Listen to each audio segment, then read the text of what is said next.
All right. Hey, well, it is. I have 12 o'clock Eastern time, which means we are going to begin.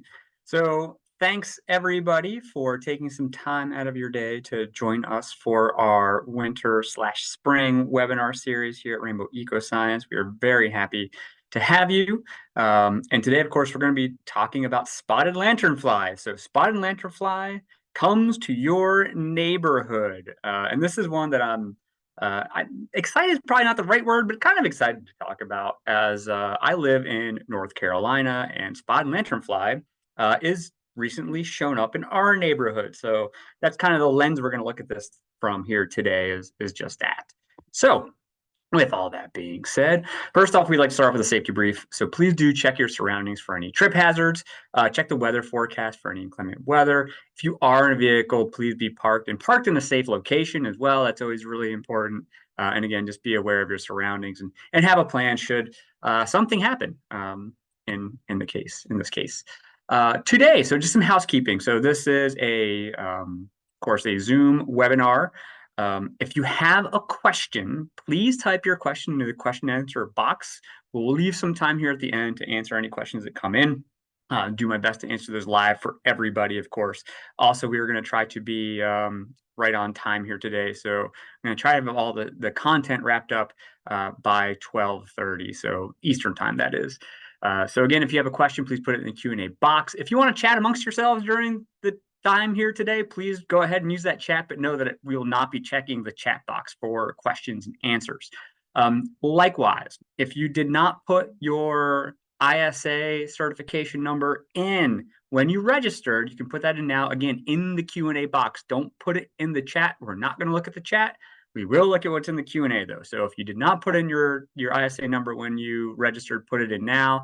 If you did put it in when you registered, please be confident that we do have that. Okay. So, and real quick, who I am. So, my name is Patrick Anderson. I am the Director of Research and Arborologist at Rainbow Ecoscience. My job is to provide training and tech support, and specifically arboricultural and horticultural tech support, and also help to coordinate and facilitate research trials throughout the entire country. You can see here, I've been in the industry for over 2 decades now. Probably why some of this gray is moving in here to my beard. Achieved some certifications along the way, and well, just again, really happy to be here sharing with you. Of course, this webinar today is presented by Rainbow Ecoscience, and while we fancy ourselves a plant healthcare research and supply company. And so just a little bit about Rainbow. I have 3 numbers here. The first one being 1200. That's the average number of technical calls that come in to our Solution Center hotline. And those are just the ones that we have time to record. So we provide a lot of technical support and training, not only in the field, but also, we do have a live Solution Center number that you can call that I'll show you here at the end of this presentation here today that you can use to help you with your product and protocol questions. The next number is 150. That's the average number of research trials we do in any given year. So we're really committed to research, specifically in the area of arboriculture and landscape maintenance activities. So these research trials, they run the gamut of small trials in a greenhouse all the way on to cooperative trials with major research institutions, private, public, and everything in between. And then my last one here is this number, and that's our number of values. So these are the values that we align to here at Rainbow. And there's 3 that I really, really enjoy. The one, of course, is the science-based. Everything we're talking about here is going to be backed in science. If there is something anecdotal or something that's my opinion, I'll make sure to kind of let you know that. But everything else here is going to be based on what we know best right now, either in published or replicated research. The other one, of course, is honesty and integrity, which ties right into that science-based. And the last one, again, is safety here on this list here. So those are our company values, and that's just a little bit about Rainbow. But today we're not here to talk necessarily about Rainbow. We are here to talk about spotted lanternfly. So again, something that's very, very exciting for some of us, maybe scary for others, but we're going to demystify this insect here a little bit today. So what we're going to do today is we're going to become familiar with spotted lanternfly. We're going to be able to identify those life phases, understand our treatment options, and then we're going to be able to recommend management options based upon your client's pest tolerance. That's what we're going to cover over here today. And we're going to look at this a little bit, again, through the lens of, spotted lanternfly maybe has just shown up in your area, or you expect spotted lanternfly to show up in your area soon. So that's kind of what we're looking at this through here today. All right, so first off, what is this? What is this thing? Spotted lanternfly. Well, so spotted lanternfly is native to China, Vietnam, and India, so the Southeast Asia area. It was introduced to Japan and Korea, and there's a lot of research being done even in those countries. Now, why this is a concern for us is here. It can attack over 70 species of trees, so it has a large host range of things it can feed on. We're going to dive in a little bit more and get a little more granular onto specific species and those specifically that be concerned in our area or in your area. So what else about this insect that is really interesting? Well, one is it's a swarm feeder. So you don't really get one spotted lanternfly on a plant. You don't get two spotted lanternflies on a plant. You get tens to hundreds of spotted lanternflies on a plant. And so this is where it just kind of becomes a real nuisance for property owners and managers, as well as this is where we start seeing damage in plants, is because you don't get just one, you get a lot. So you get a lot of these insects that move in on your plant material here. And this is actually probably a lower type of infestation here, what we're seeing, but really common. The other thing here is, again, they move in groups and they move around frequently.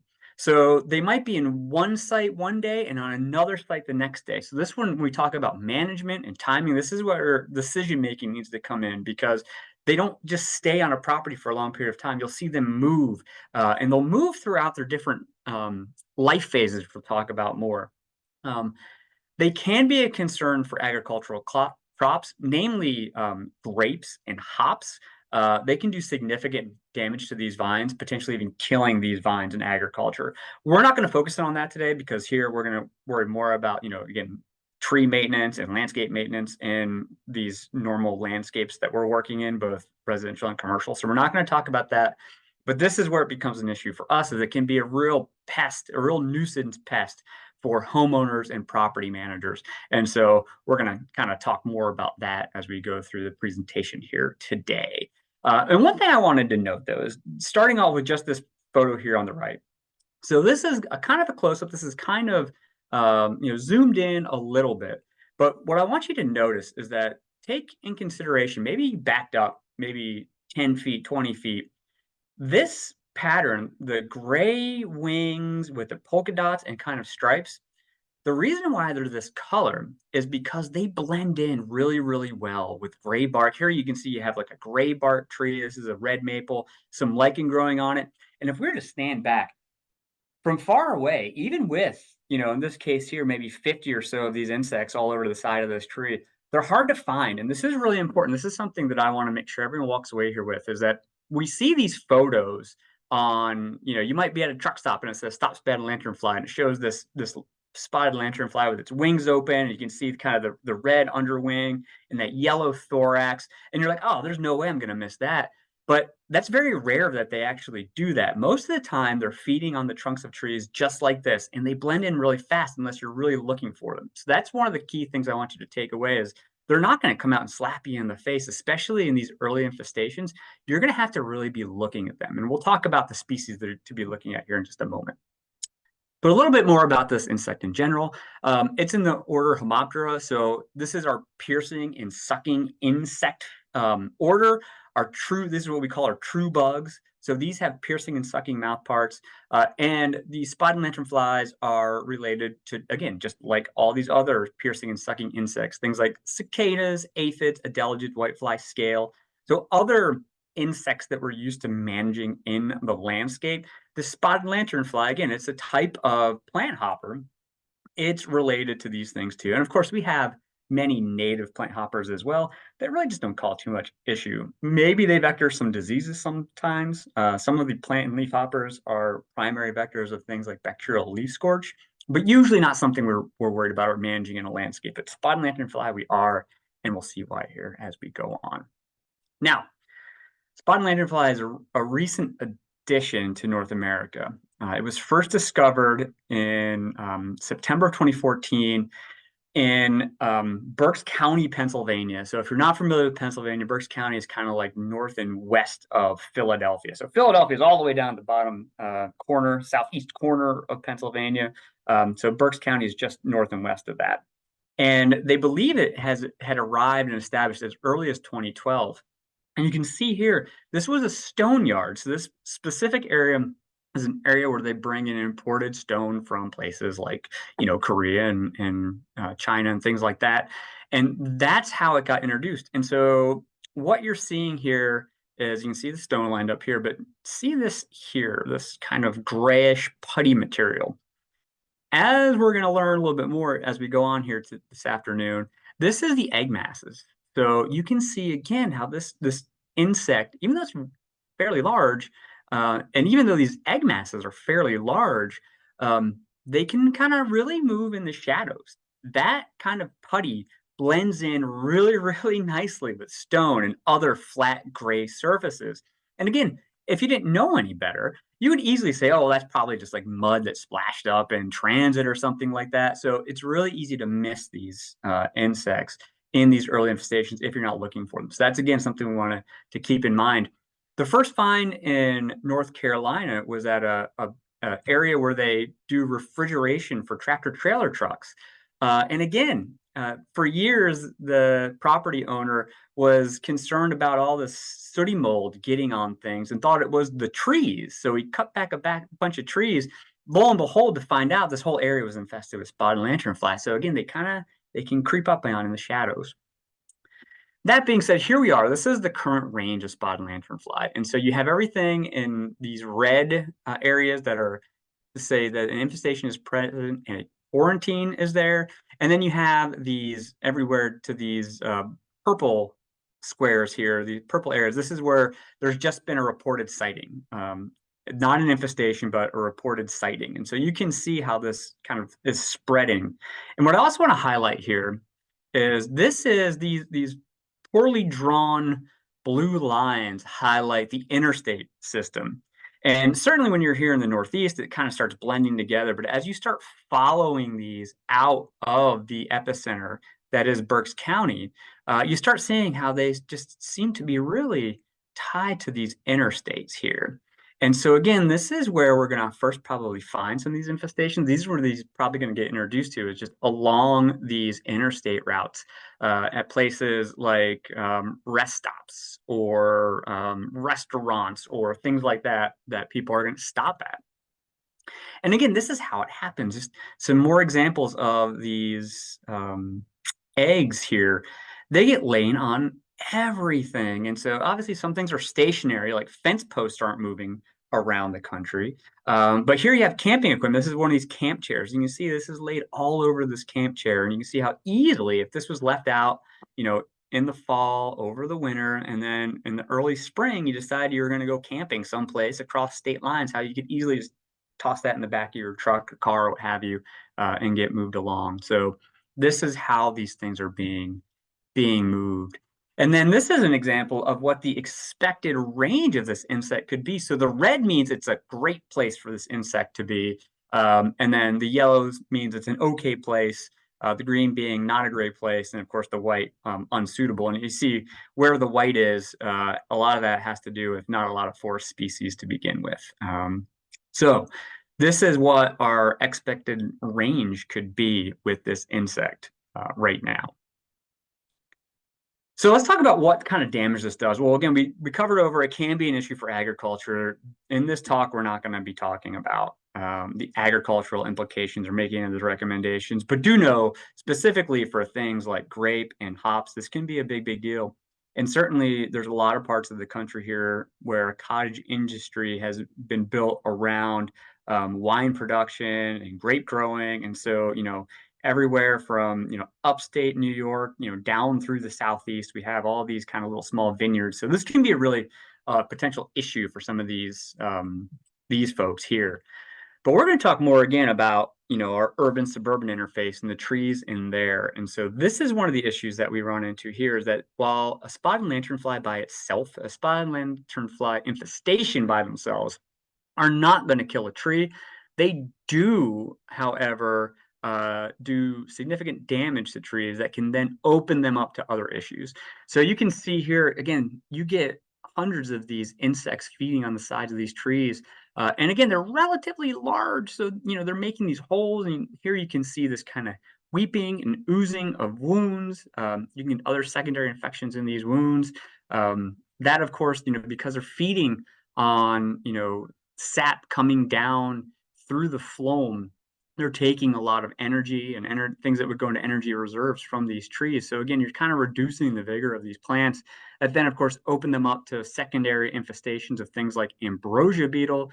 And then because they are such producers of honeydew, you get a lot of sooty mold growing on them. And so again, the sooty mold growing on understory plants can interfere with photosynthesis. So this is a reason why these can have an impact really on trees in general. Again, spotted lanternfly by themselves probably aren't going to kill a mature tree or even a medium-aged tree.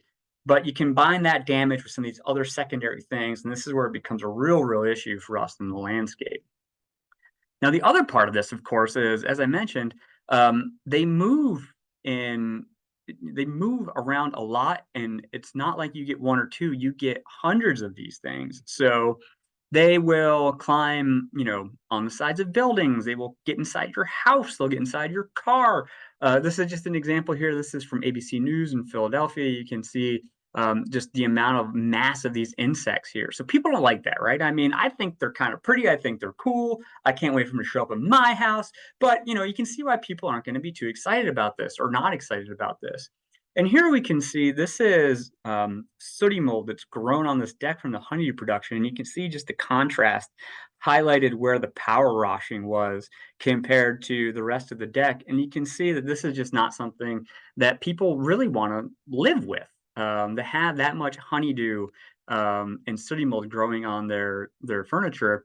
And again, just a brief story I can tell you. The first time I saw spotted lanternfly in the wild in Pennsylvania. I flew up to Pennsylvania for an unrelated reason, and I called one of our local folks and I said, I want to see spotted lanternfly. And he directed me to a high school where these spotted lanternflies were crawling up and down these trees. And as I looked up, you might notice that I wear glasses. I looked up, my glasses were literally covered in this honeydew. It was wild. So again, not pleasant for some people.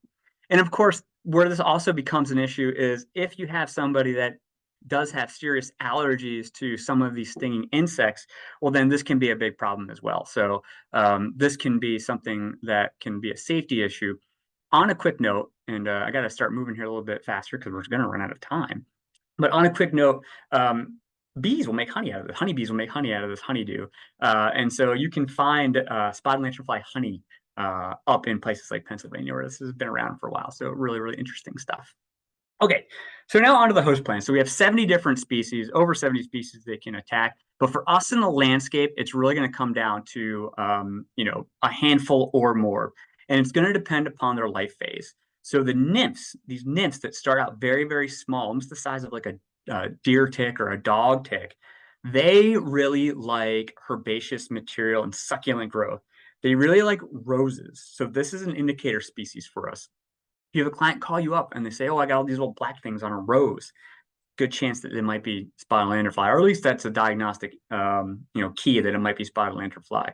As we mentioned, they really like grape, but they also like weeds and other herbaceous materials. Excuse me.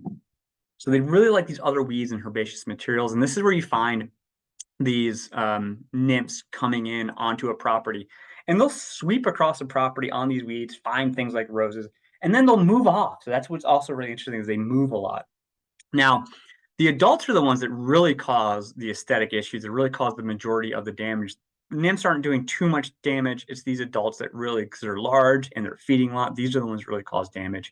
And for us, some of the key species are things like tree of heaven, which nobody's really a fan of, but also black walnut, birch trees, willow, silver and red maples. And these also like great. But again, silver and red maples are so prevalent in most landscapes throughout the US. This is something that becomes a real issue for a lot of people. And again, a lot of information will talk about how these insects are tied to tree of heaven or Atlantis, and it's certainly one of their preferred hosts. In the early days, researchers made an assertion that they needed this host to complete their life cycle, but indeed what they have found out is they can complete their life cycle on other things. So while this is a preferred host, they can complete their life cycle on other insect or other trees, that is. So let's get into the life cycle here real fast. So they have one generation a year. They're going to overwinter its eggs in those kind of sticky kind of masses there that look kind of like putty. As that covering wears off, this is what the eggs look like here. They're going to go through 3 instar phases. It's this fourth instar phase, or they'll go through 4 instar phases. The fourth instar phase is when people start to see them. And this is what my colleague Mark Ware calls the Darth Maul phase, which I just think is super clever because this is a fairly large red insect. You can see this here on a Lanthus leaf. They then, of course, morph into these adults and then eventually lay eggs. Now, I want you to take notice here. There are some growing degree models and there are some phenology models here. These dates are based upon Pennsylvania.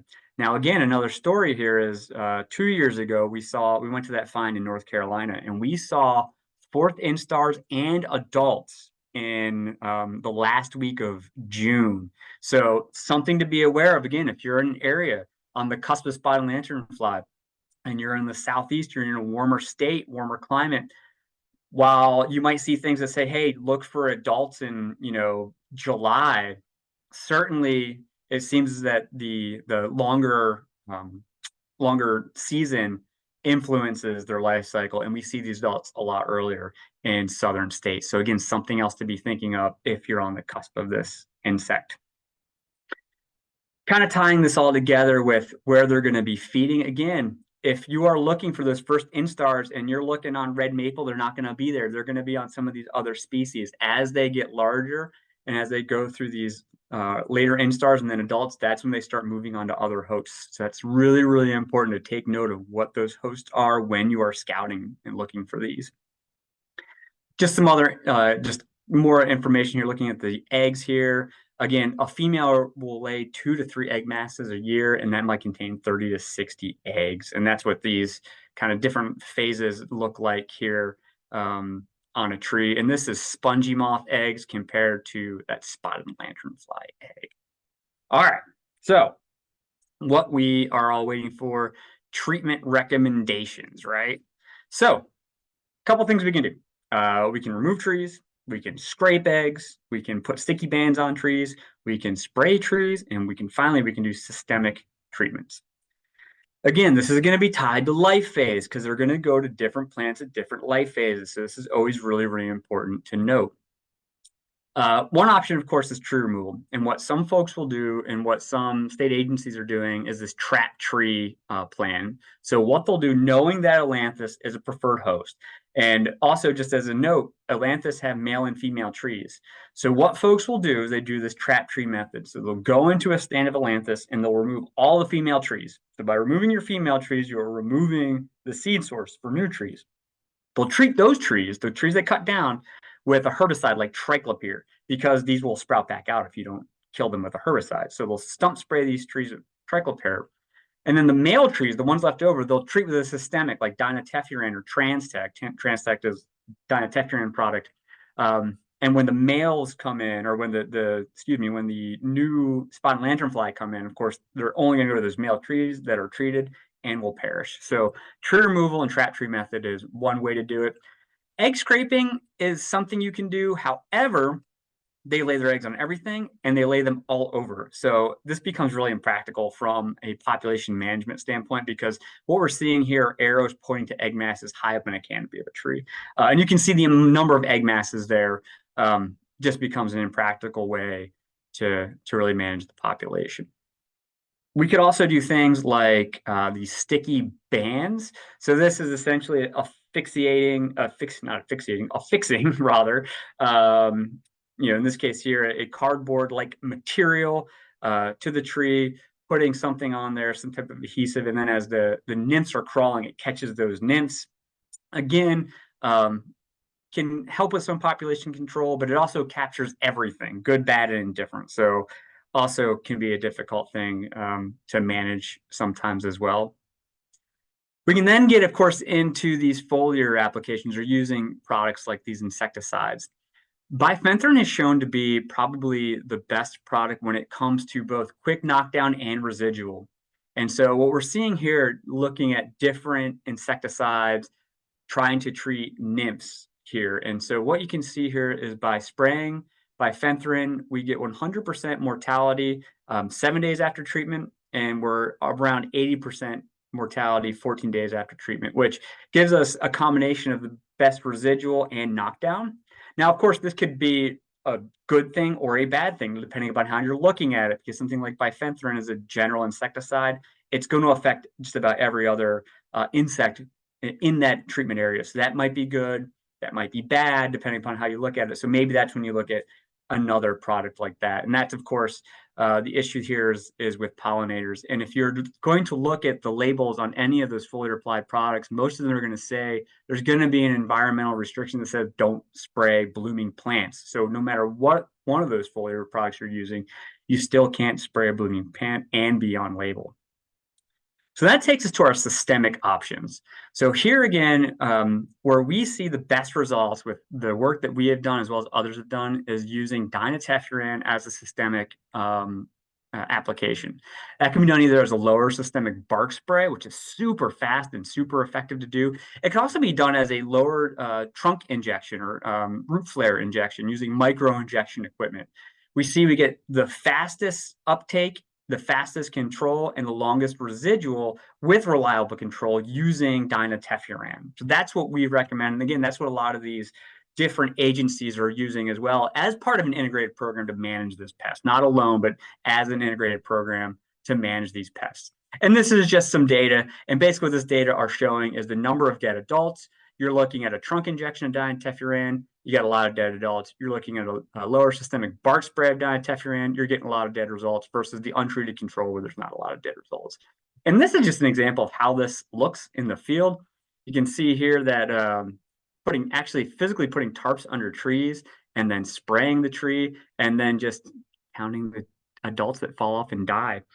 And you can tell it's the dinoteffuran that's working here because that's a nerve. It works on the insect's nerves, and when they feed on it, their wings kind of move out and up. And so if you look closely here, you'll see all this red here. That's because their wings are opened. And so you know that that is what has killed them. And you can see in this picture here, this is 4 hours after treatment. So fast and effective. As just an interesting note too, we're certainly running low on time here. But as an interesting note, there is a native fungus out there that when the environment's right and conditions are favorable, will actually kill these pests. It's very similar to the native fungus that also kills the spongy moth when conditions are favorable. So again, well, this isn't necessarily, I don't think it's commercially available yet, nor might be viable on a per tree basis. This is something that is also out there, which is just interesting. So with that being said, when to treat and how to treat and where to treat. All of this is going to depend upon your client's threshold, right? If you have a high tolerant client, that can maybe, they don't mind some sticky stuff here and there, and they're really only worried about a few trees, not the entire property, your options might be different. Versus if you have a low tolerance client, maybe it's like one of these Class A properties where, the CEO of the company is walking around it all the time. They have a real low tolerance for that type of damage, right? So what to use, when to use it, and in what manner of using it is really going to depend upon your client's sensitivity. Because again, this insect by itself is not going to kill the tree. It's not like this is an emerald ash borer where if it's left untreated, that tree is going to perish. However, it can weaken a tree. It can really just damage the way you are using your property is what it comes down to. So let's just look at some quick decision making here because we're got about 2 minutes left, and I'll hang on for a little bit to answer some questions if you have some questions here. But let's look at an example of, if we have, let's say, a client that has very high tolerance. That is, they're not really worried about it. They just, they want their landscape to function as best as possible. Maybe in that case there, you are just treating some of these high value trees, the ones the adults are getting on, because that's where really that honeydew is coming from. Maybe all you're doing is treating those high value trees. Maybe if they're a medium concern where, they're not like, they can't have no bugs on their property, but they have some tolerance for bugs on their property. Maybe you're treating these trees here, and then you're treating, some of these trees out on the property line. Again, really just targeting those adults. In contrast, maybe you have somebody with very low tolerance. That might be where you start spraying some of these herbaceous materials, some of the shrubs to keep the nymphs away as well. So you're doing all of these things plus that spray. Again, this is a conversation with your client. It's probably not going to kill the tree. It is going to kind of damage the aesthetic of the landscape. So where are you on this spectrum of no tolerance to high tolerance? And likewise, if you're looking at a commercial property, same kind of thing, right? If you have a very high tolerance for this, maybe you're removing ailanthus trees and you're just treating some of these trees along the property to try to keep that population down. Here you have maybe some preferred hosts in the parking lot, so you're going to treat those. If you're a medium tolerance, you don't want your tenants to see that type of thing. And again, if you have a very, very low tolerance, again, maybe this is in this instance here, we're looking at something that's like a high-end hotel, something like that, right? That's maybe when you start doing spraying around the property yourself to kind of keep that nymphal population down. So again, it's on a gradient. It's going to depend upon what the property owner or manager really wants to do. Okay, wrapping up here. We're 1 minute over time. I apologize. I'll show the CEU here in a second, but we do have a spotted lanternfly management guide. You can go to rainbowecoscience.com and type in spotted lanternfly. This will pop up. You can download it. It has all the information we talked about here today in a real nice booklet form. So what are you going to do? They're on their way. Well, one is be on the lookout, right? Look on your, download the apps that have like the early detection things like iNaturalist. Be looking at these trees where we know they might show up, right? We have a good example of what trees they might actually show up on. Keep informed, set up like a Google alert, spotted lanternfly in whatever state you are in. And then finally, if you do suspect you have found it, in most instances, it's going to be your state Department of Ag. That's going to be your primary point of contact to positively identify it. So find out who that person is or what that department is specifically within the Department of Ag, and make sure you have that information handy for you. Wrapping everything up here, just a little bit more about Rainbow. We provide tech support, we provide training, we have our e-learning platform that we're rolling out here. So don't be uninformed. Help us help you. We're always happy to pick up the phone and talk about trees, shrubs, bugs, and diseases. So with all that being said, this is your CEU code. Thank you for spending time with me here this afternoon. Like I said, if you have to pop off for 2 minutes over, please feel free to pop off. I'm going to open up the Q&A, and I'm just going to see if there's any questions in here that I can answer live for everybody. Also, real quick too, you will be getting survey after this. It is so helpful when everybody fills out that survey to help us, again, improve upon our offerings and what we can do for everybody. All right, so there's a question here that says, is there a preventative non-neonicotinoid option for control? And so, again, this is something that a lot of folks are actively trying to work on right now. Right now, we don't have a lot of systemic options that are non-neonicotinoid, that will be effective for this pest. You can do things like spraying of bifenthrin. Again, bifenthrin has that longer residual, 2-week residual, so you can spray that. However, there's a lot of downside to spraying bifenthrin. As I mentioned, that is a general insecticide. So any insect that's coming into contact with it during that period may also perish. So that's the downside of that. So right now, as a systemic, none available. Certainly working on it. Again, a foliar application or bark, not a systemic bark spray, but like a bark and limb spray of bifenthrin would be an option. In some cases, they are using that as a way to manage it. Here's somebody that says, what's the difference between an arborist and an arborologist? Arborologist is a word that we coined at Rainbow. It means basically somebody that has a lot of background in arboriculture and goes and trains other arborists on plant healthcare. So that's kind of the distinction there. So we are arborists who train arborists, I guess you would say, on plant healthcare specifically. Let's see here. We have said this person, they did not sign in, but went straight to the presentation. We'll make sure we got your credit for you, and we have your CEU code there.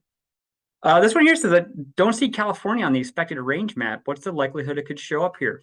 And so California is there. If you look over kind of more on the coastal parts of California, you'll see there is some red there. So spotted lanternfly could show up and it could survive in parts of California. California has many microclimates. So in certain spots of California, it could certainly show up.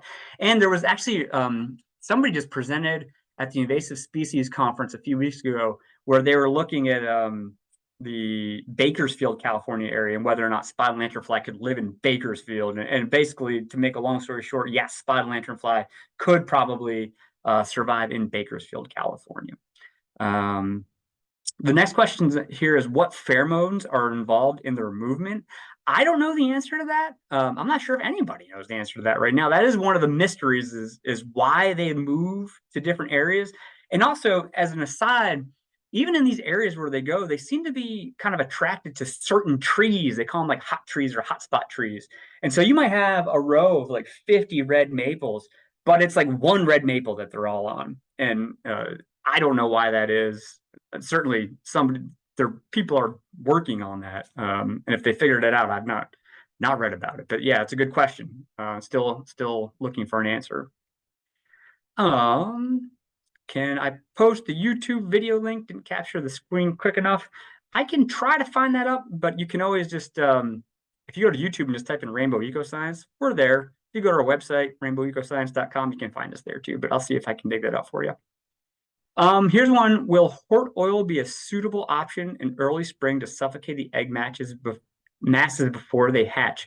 There's been some work done on this. And if you get really good coverage, and I forget the exact type of oil they were using, but with a specific type of oil, they found that you can get those egg masses, and you reduce more, or you kill them, right? Sorry, you'll kill some of those eggs. However, it's the coverage that is key, and that's the hard part. You need to get really, really good coverage. And if you remember that one photo I showed of that tree where you have like all these egg masses up in the canopy, it would be difficult to get good coverage there. So that is a downside of using hort oil by itself. Are sugar and nori maples susceptible hosts? They are susceptible hosts. However, we see more issues with those red and silvers. Now, again, as they get into areas where Norway and sugar are more prevalent, we might see that may be more of an issue. And again, if anybody has any anecdotal evidence, always happy to throw that in the chat or the Q&A, and we can read that off as well. On the foliar graph, what does the A, B, C, and BC stand for? So those are indications of statistical significance. So if you have two different letters, that means they are statistically different from one another. So if you had, let's say, on the graph, if you had a higher portion of that graph that had an A and a lower portion of that graph that had a B, that would mean that there's a statistical difference in the efficacy of those treatments. So in that graph, the ones that were higher were killing more nymphs in this case. So that would be a product that we would suspect would work better in the landscape in that case. How far can SFL travel in a growing season? That's also a great question. And I forget the statistic on how far a spotted lanternfly could fly. I actually reread it last night so I could remember it for this presentation, and now I can't remember it, so I don't want to say something inaccurate. But I'd be happy to email it over to you after the presentation. It says, what about Transtect as a soil systemic application? I believe that would also work for sure as a soil application. Should see no differences.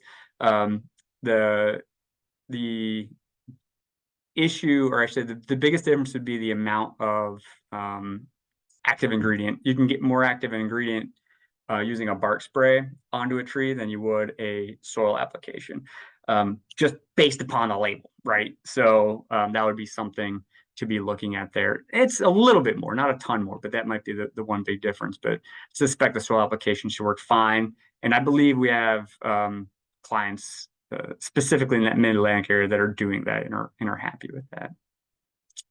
We have one here. Currently, Transtect is only labeled for application of Tree of Heaven in New York. Is there any discussion of expanding to other species? Oh man, yeah, we would love to get that out to other species. Again, there's some regulatory reasons and I'd say hurdles in New York. But yeah, right now it would just be on Tree of Heaven, unfortunately, in New York. But in other states, there's specialty labels that do cover more trees. Let's see here. Keep on rolling. Oh, sorry, the chat's disabled. I did not realize that. We'll adjust that for other webinars. It says here, do we know what states they are in? Is there a site where we can track them? Yeah, so you can go to, I think it is the New York IPM website, the Cornell website, and you can see where all the different state reports are. Again, this is something that you can Google spot lanternfly map 2024, and you'll get some hits on that upper map. So yeah, there's definitely folks that are tracking this. The question here is then, how about acephate? This is a good question. This is something we are going to look into. The concern with acephate, and again, I'm going to make an assertion. We're talking about acephate as a systemic option. Acephate moves really, really quickly in a tree. It's looking to accumulate in the leaves. These insects, the adults specifically, are feeding on that stem and branch tissue. And the concern would be is they aren't coming in contact with acephate for long enough and in high enough doses and feeding in that area to cause mortality. That would be appreciable. But that is something we're going to look at, especially as we see things like New Jersey that have, are looking at banning neonicotinoids in different ways. It takes that tool out of our hand for some of these invasive species. So that's something to be looking at for sure. Let's see here.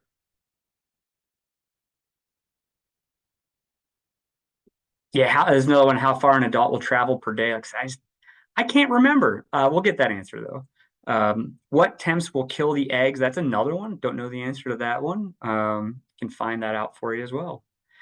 This one here is, what about Zytect soil apps? The next question too is imidacloprid. So Zytect is an imidacloprid formulation. And so what we have found is that it's not predictable. And this is when you look at it across trials and you do different applications of imidacloprid, whether it be a soil application or a trunk injection. In some trials, it seems to work really, really well, but in other trials, it just doesn't seem to perform. This is also information that matches up with what research in Korea have found as well. So that's where we kind of pulled it out of our protocol. Again, hypothetically speaking, we know imidacloprid works great on a lot of these piercing and sucking insects, works great on other types of plant and leaf hoppers. It should work well on this. We just, again, found that it just wasn't predictable. It didn't behave the same way across trials. So we pulled it out of our protocol because we weren't seeing those predictable results like we'd like. But it's a great question. The next question here too is, would peroxide work? And this is something I would assert that peroxide would work. Peroxide is an insect growth regulator. The active ingredient is pyroproxyfen. Works as a juvenile hormone mimic. So it keeps insects from going into their next life phase. It would probably work. Again, the downside here is that your population is moving. So you'd have to be there on the day that you were spraying it. And again, it would be a delay, especially in the adults. So it may keep the adults from being able to lay eggs or lay viable eggs, but it would be more of a population control instead of like a quick knockdown. So it might be an option. It would be interesting to look more into that as well. It's a good question. Another question about the drench. I think I covered that. The soil drench should work well. Again, just we see that we can see a little more active ingredient in the tree doing that bark spray at those higher rates compared to that soil drench. But again, just a little bit more than the drench by itself, but could be an option. And as I mentioned, anecdotally, we have clients that are happy. I don't think the IR report is correct on the map. Well, Andy, please let me know. We can reach out to you afterwards and we can talk more about that for sure. Yeah, that's the map that was on the reporting site. Let's see here. It's a question about effects here on a different plant species. So looking at milkweed, is it poisonous for SLF? It's a good question too. I've not read that. I'm not sure on that. So that'd be something else to look at here. Let's see. Keep on moving. Says the Bavaria fungus seems to be effective on multiple exotic insects. Is there evidence it damages other indigenous insects? I would, again, it is itself, a native fungus. And so it's probably not going to do the same type of population control that would on these invasives. And part of the reason why we see it on these invasives is because their population runs out of control and there's no other natural kind of check and balance. So it's affecting other things here and there, but not like we see in these invasives, which is why it can help with population control in those cases. And then somebody else said, so going back to the Proxite, yes, Lanternfly is not on the Proxite label specifically, but something that could looked at in the future. Holy moly. So with that, we are 15 minutes over. For the 99 of you that have hung on, hopefully you're all still paying attention and just didn't forget to turn off your Zoom here. But I appreciate you hanging out with us. I like all the questions. Thanks so much for being engaged. Again, if anything else should come up, please feel free to reach out to us. Look for some other webinars. We have a webinar on West Coast scale insects coming up on Thursday. And with that, I will let you all go. Have a great day, and we will see you soon.